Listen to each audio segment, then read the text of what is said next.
أعوذ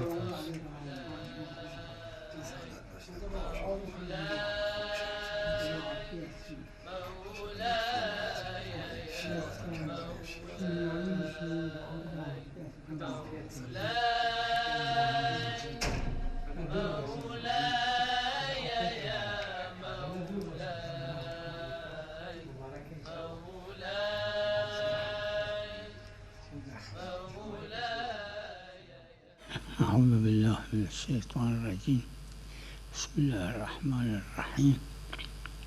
نبی کے لیے ممکن ہے کہ وہ رسول نہ ہو، لیکن رسول نبی بھی ہے اور رسول بھی ہے.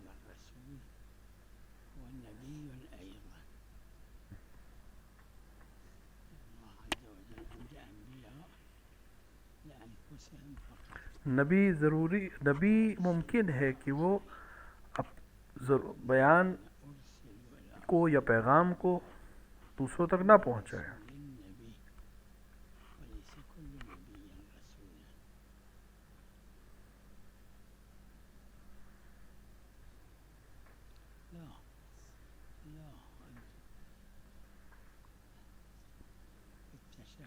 دیکھیے تشہد میں ضروری ہے کہ ہم وہ بولیں جو نص میں داخل ہوا ہے.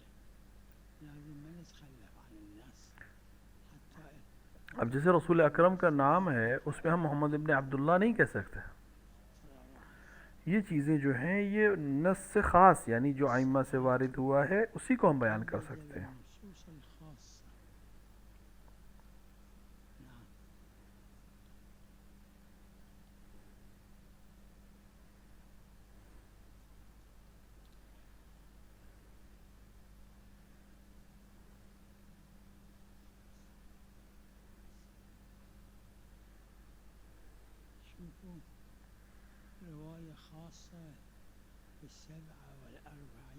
ایک روایت ہے جناب زہرا سلام اللہ علیہ کہ وہ البتہ مرسلہ روایت ہے کہ آپ 8ویں دن رسول کی قبر پہ گئیں. البتہ 40 اور 40واں جو مومنین کے لیے اس کے لیے ہمارے پاس کوئی روایت تو نہیں ہے.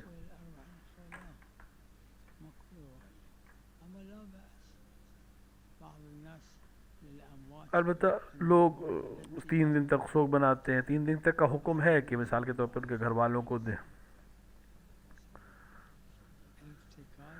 البتہ یہ جو 7ویں دن جیسے ایران اور عراق میں مرسوم ہے کہ مجلس کرتے ہیں یہ بالکل معلوم ہے کہ یہ جدید چیز ہے، حکم شرعی نہیں ہے. یہ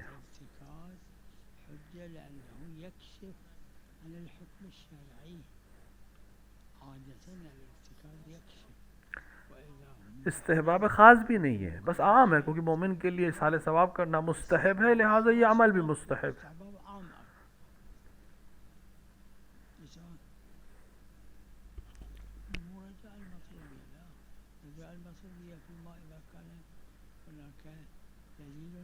ہمارے پاس کوئی دلیل ہی نہیں ہے، عام مستحب ہے یعنی کہ خاص عنوان ہو کہ اس عنوان سے یہ کام کیا جائے، ہمارے پاس کوئی دلیل نہیں. ہاں عام مطلق مستحب ہے مومن کے لیے مرحوم کے لیے اصحال ثواب کرنا، تو ہر وہ عمل جو خدا کو پسند ہے وہ کیا جا سکتا.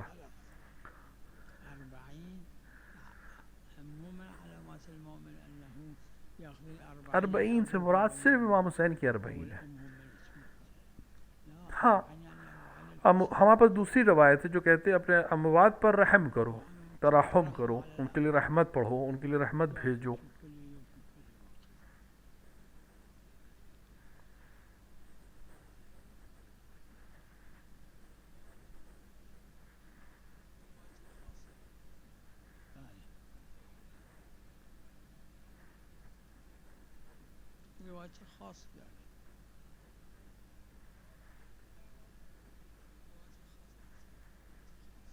میں نے عرض کیا کہ اس کے لیے تو روایت خاصہ ہمارے پاس ہے. عروہ میں اور ایسی روایت اس پہ عمل کیا علماء نے.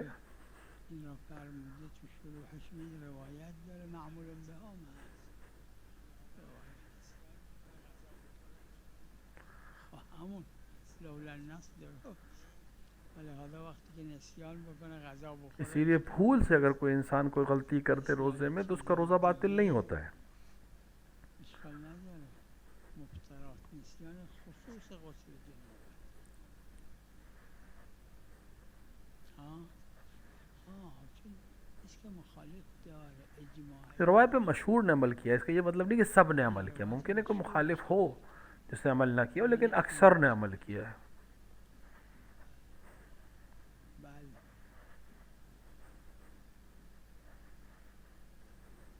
بله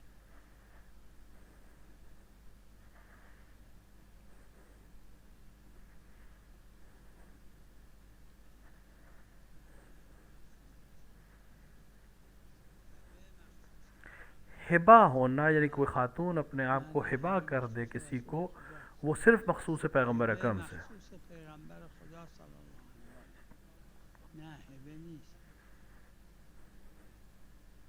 الان تو ذهنم نیست. ہاں مہر کو ہبا کرنے میں کوئی حرج نہیں ہے، اس کے لیے کوئی مسئلہ نہیں ہے، علماء کا اس کے اوپر اتفاق ہے.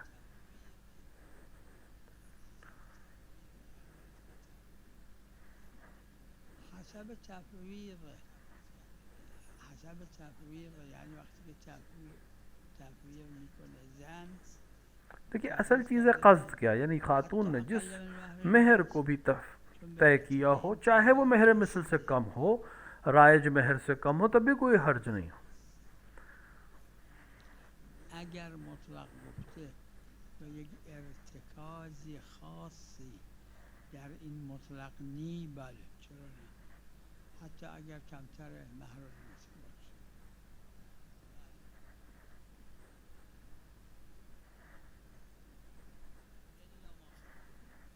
بله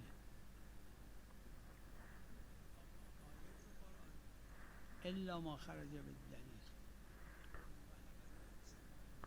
دیکھیے رسول اکرم کے لیے تو آیت موجود ہے قرآن میں کہ اگر کوئی خاتون اپنے آپ کو نبی کے لیے ہبا کر دے تو یہ پیغمبر کے لیے حلال ہے. دیکھیے یہ دون المومنین یعنی دوسرے مومنین کے لیے نہیں ہے، صرف رسول اکرم صلی اللہ علیہ وسلم، حتی ائمہ کے لیے نہیں.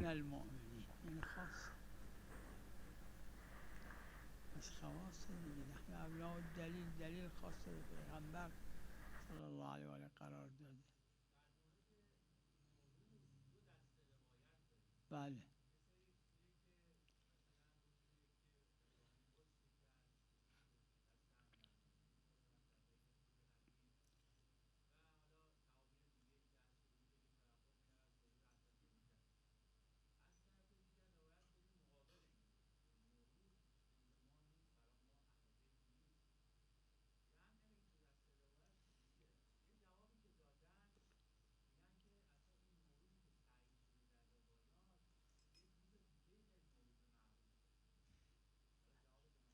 این فرمایش که آخر کار فرمودید این را مرحوم علامه مجلسی رضوان الله علیه در بحار مفصل نقل کرده که اصلا نوروز اول فروردینه یا نمیدونم چندم اردیبهشته یا نمیدونم کیه.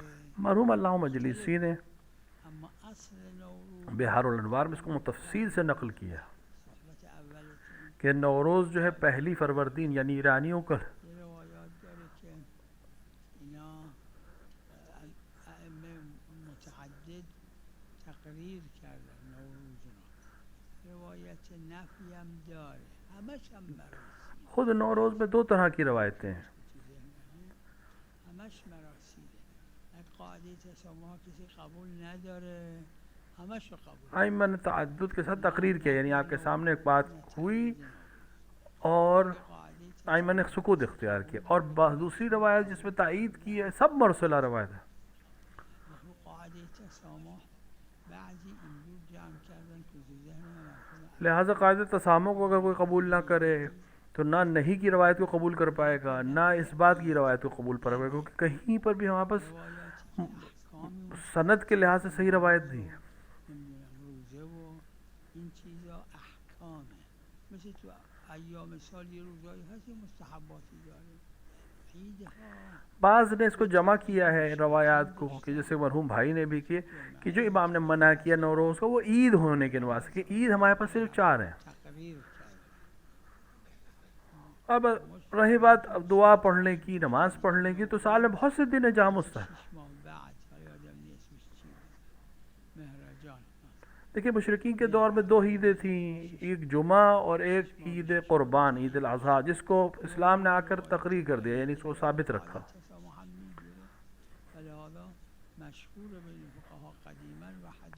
ایک مجوسیوں کی عید تھی، ایک فروردین والی اور ایک مہرجان، 2 6 مہینے 2 عید. نوروز کے لیے تھوڑی سی روایات ہیں، لہذا فقہا کے درمیان مستحبات کو نقل کیا ہے، یعنی اس پہ عمل کیا، کیونکہ قاعدہ تسامح کو قبول کر کے انہوں نے ان روایات کو قبول کیا ہے اور اعمال کو قبول کیا.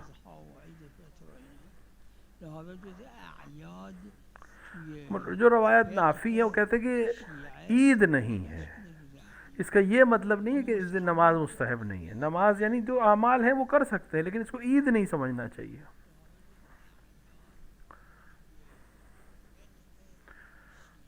لہذا فقہ شیعہ میں عید کے عنوان سے نہیں، ہاں مستحب ہو سکتا ہے.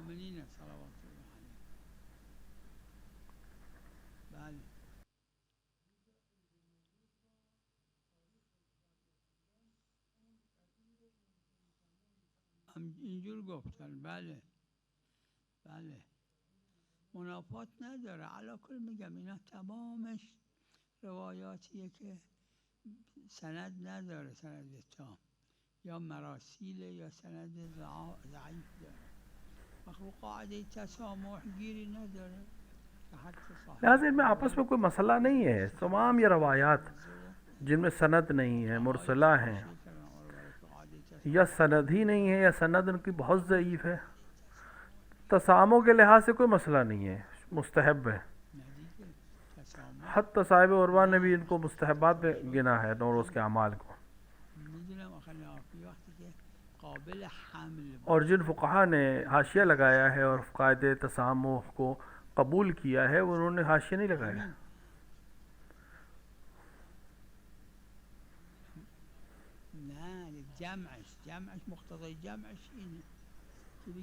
دیکھیں نافی ہے، منع کرنے والی روایات ہیں، لیکن ان کو حمل کس چیز پہ کیا جائے، یعنی کس معنی میں منع کیا ہے.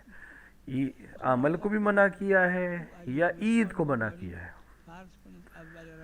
لہذا جمع اس کی اس طرح سے کہ وہ جو منع کرنے والی روایات ہیں وہ عید منانے کے عنوان سے، یعنی عید قرار دینے کے عنوان سے منع کرتی ہیں، نہ کہ مستحب. بہت سے سال بھر میں دن ہیں کہ فلاں عمل کو انجام دو فلاں تاریخ کو، عید کا دن نہیں ہے. وہ مثلا 15 رجب عید کا دن نہیں ہے، زیارت ہے امام حسین کی. اور بھی بہت سے دن ایسے ہیں. من قبول دارم خود معلا را، اما خیلی ها قبول ندارن معلا را. حضرت فرمودن یا مرسلہ روایات ہیں یا سند ان کی ضعیف. اما نه تو سندش تو ذهنم این ضعیف هست.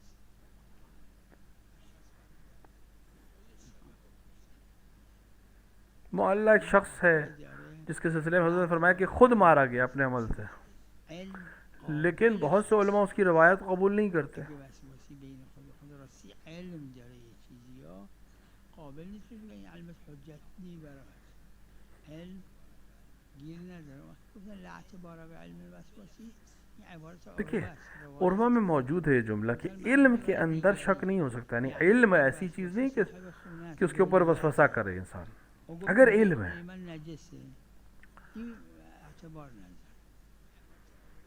لا عبارت علم الوسوسی کا مطلب جو وسواس رکھتا ہے، شک رکھتا ہے، بہت زیادہ شکی مزاج ہے، پھر اس کا علم جو ہے کافی. اب مثلا کوئی انسان جو وسواس رکھتا ہے، اگر وہ کسی چیز کو نجس کہے تو اس کا کوئی اعتبار نہیں ہے فقہی طور سے. مثلا وہ اپنے گھر میں کسی جگہ کو کہے کہ یہ نجس ہے، تو ہم چونکہ ہم جانتے ہیں کہ وہ وسوسی ہے، وسواس کرتا ہے، لہٰذا اس کو قبول نہیں کریں.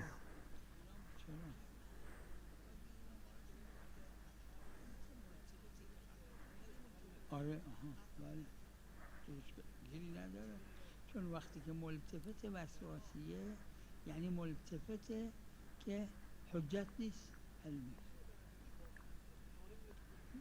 بالنتیجه علم اجمالی اگه محصور بود بله کیونکہ جب ایک انسان جانتا ہے کہ وہ وسواسی ہے شکی ہے وسواسی تو پھر اس کا علم اس کے لیے بھی حجت نہیں ہے دوسرے کے لیے بھی حجت نہیں ہے بلا شک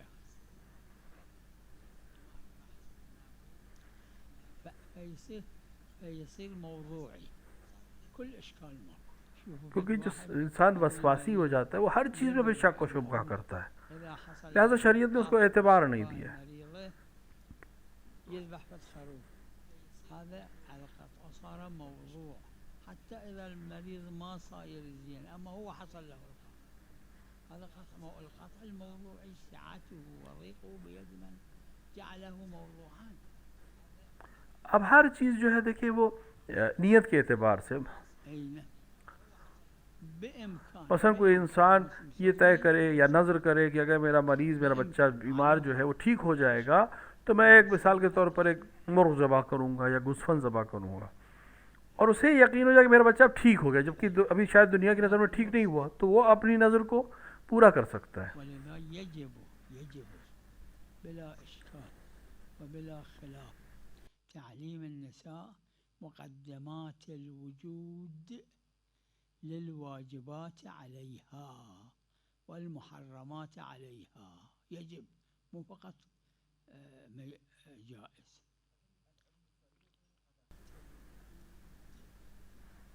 وتدرون ومسلمات في بعض النسخ لہٰذا خواتین کے لیے بھی ضروری ہے کہ ہر وہ چیز جو مقدمہ ہے وجوب کا اور واجبات کا خصوصاً جس میں وہ خود خاتون مبتلا ہوتی ہے ان کو تعلیم واجب ہے ومنها التعليم مكفر نساء أو رجال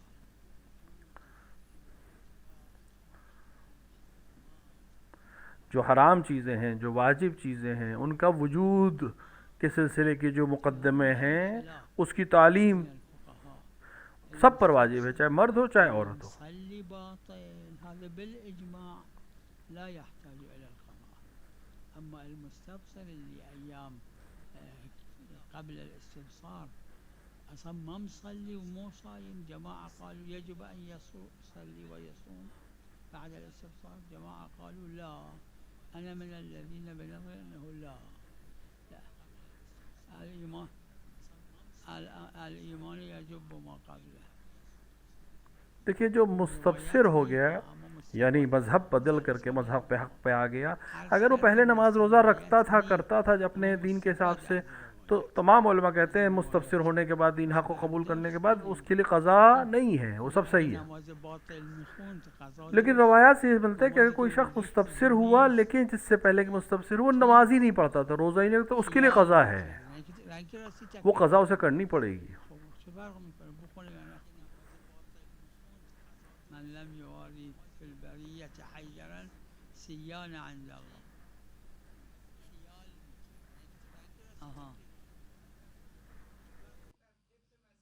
اونم معصیت کرده نماز باطل خونده وضوی باطل گرفته اما واقعا که باطل بوده یعنی محل خلافه لحاظا جماعتی گفتن اگر به جا نیورده تو نصوص گفتن برداشت از نصوص اینه که اونی که به جا آورده فقط طبق مذهب خودش اب تو علماء میں اختلاف ہے ایک جماعت کا کہنا ہے اگر اس نے نص سے میں تو نہیں ہے لیکن اس سے جو نتیجہ نکلتا ہے وہ اگر اس نے اپنے مذہب کے لحاظ سے اس نے اگر انجام دیا تھا تو وہ قبول ہے مطلق لہٰذا اس کی اعادے کی ضرورت نہیں ہے قضا کی ضرورت نہیں ہے لیکن اگر اس وقت بھی نہیں پڑھا حتیٰ اپنے مذہب کے لحاظ سے روزہ نہیں رکھا اپنے مذہب کے لحاظ سے نماز نہیں پڑھی تو پھر اس کی قضا اس کی گردن پہ باقی ہے هذا مو واجب عليه قضاء ما فاته في أيام قبل الاستبصار هو شرط متأخر أصلا ظاهر الروايات یہ جو ایمان کے سلسلے میں روایت ہے کہ ایمان ماں اپنے ماں باپ کو سب کو ختم کر دیتا ہے، یہ اس سے مراد نہیں ہے کہ حکم ختم ہو جاتا ہے.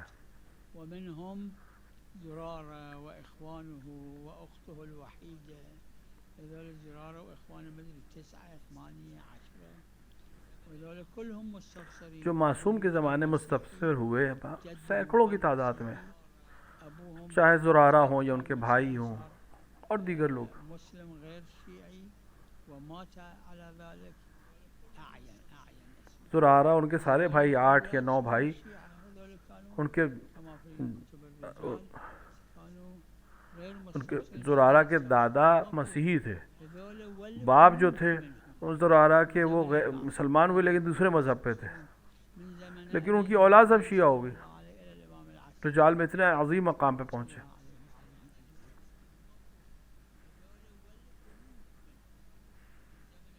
اور اس طرح کے سینکڑوں لوگ ہیں، بلکہ ہزاروں لوگ ہیں جو امیر مومنین سے لے کر ائمہ کے دیگر زمانے تک مستبصر ہوئے.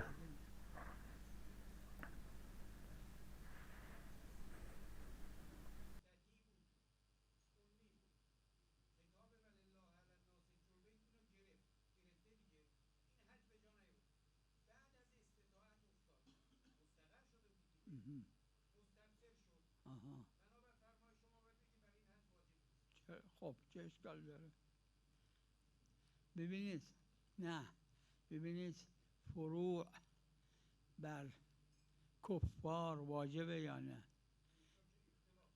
بنا بر قول به وجوب، مع ذلك الاسلام یجب ما قبله، با اینکه واجب بوده ساقط.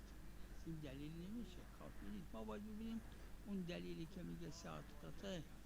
دیکھیے فروعات دین، نماز، روزہ کفار پہ واجب ہے کہ تب وجوب کے قائل جو لوگ ہیں وہ بھی کہتے ہیں کہ اسلام لانے کے بعد یجب ما قبل، جو پیچھے تھا وہ سب ختم ہو جائے گا. یعنی اینو ما باید ببینیم چقدر دلالت.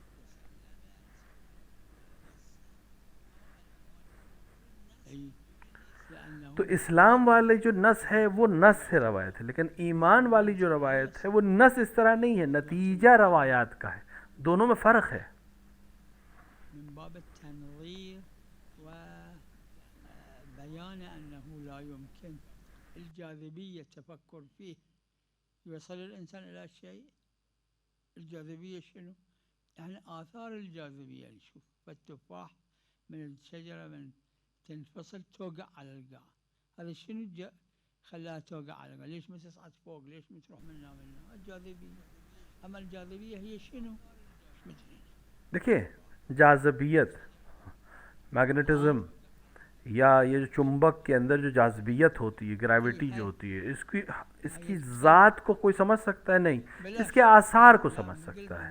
یہ صرف ذہن کو قریب کرنے کے لیے میں مثال دے رہا ہوں. اسی طرح خدا کی صفات کو انسان سمجھ سکتا ہے، ذات کو نہیں. اسی لیے منع کیا ائمہ نے ذات الہیہ میں فکر کرنے کو.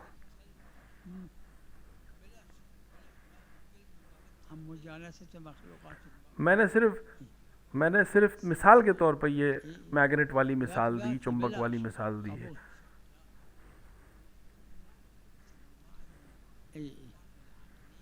لیکن عام انسان جن کے پاس فہم عقلی نہیں ہے، ان کے لیے مطلب کو سمجھانے کے لیے اس طرح کی مثالیں دی جا سکتی ہیں.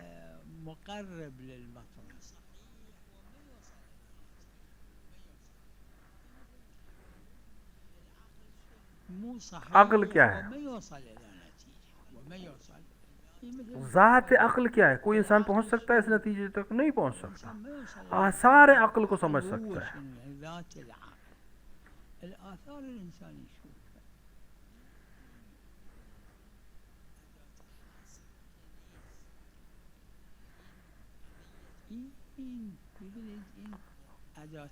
قضیہ جو آپ بیان کر رہے ہیں یہ نحو کے لحاظ سے محملہ ہے. قضیہ محملہ جو ہوتا ہے،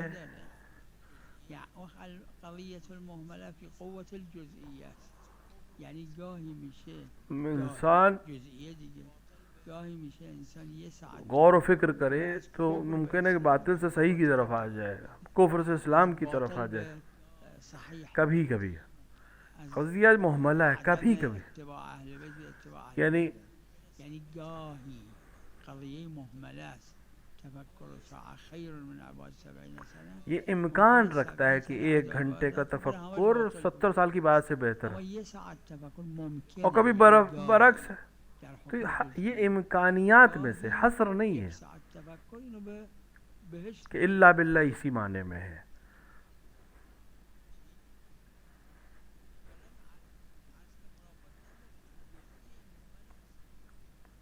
چی؟ خوش کلن عرض که مرافات نداره چون جزئیه محمل است، قضیه محمل است.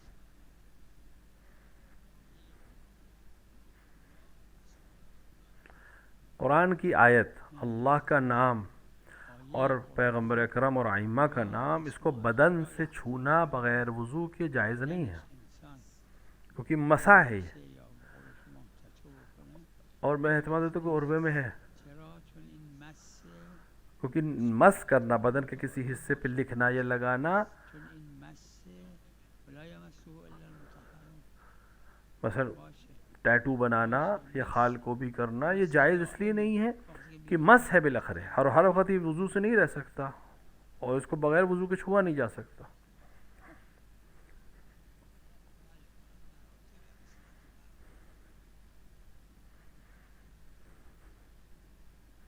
بله فقط مراتب عصمت فرق میکنه. اللہ مجلسی نے اس کو بیان کیا ہے این را علامه مجلسی کہ علماء اطرتی جو روایت میں آیا اس سے مراد ائمہ علیہ الصلوۃ والسلام ہے. یعنی اشرف طاهره، یعنی 13 تا معصوم دیگه اینجور فرمود.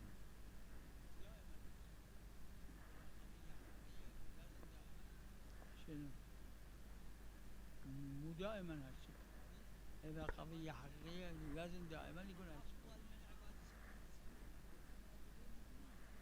دیکھیے جزئی قضیہ ہے، اللہ ما يخالف. اس کے اندر احتمالات بہت ہیں، معنی ہر بار ایک ہی معنی میں نہیں آئے گا کہ ہر انسان کی فکر 1 گھنٹے کی جو ہے وہ 70 سال کی بات سے بہتر ہے. بله بله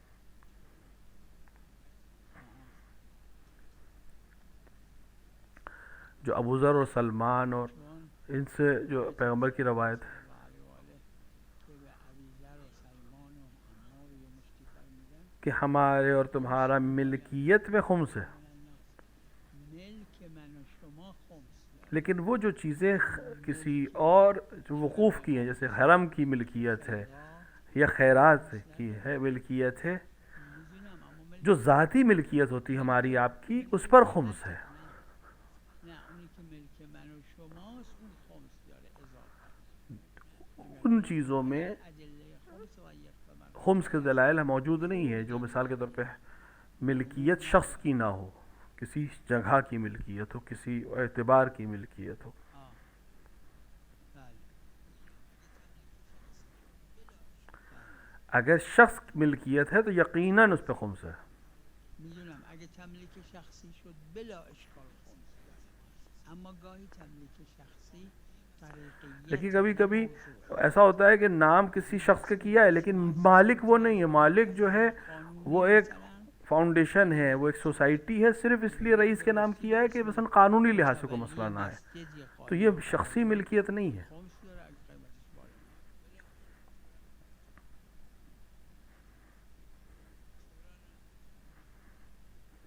بلا اشکال. چرا نه؟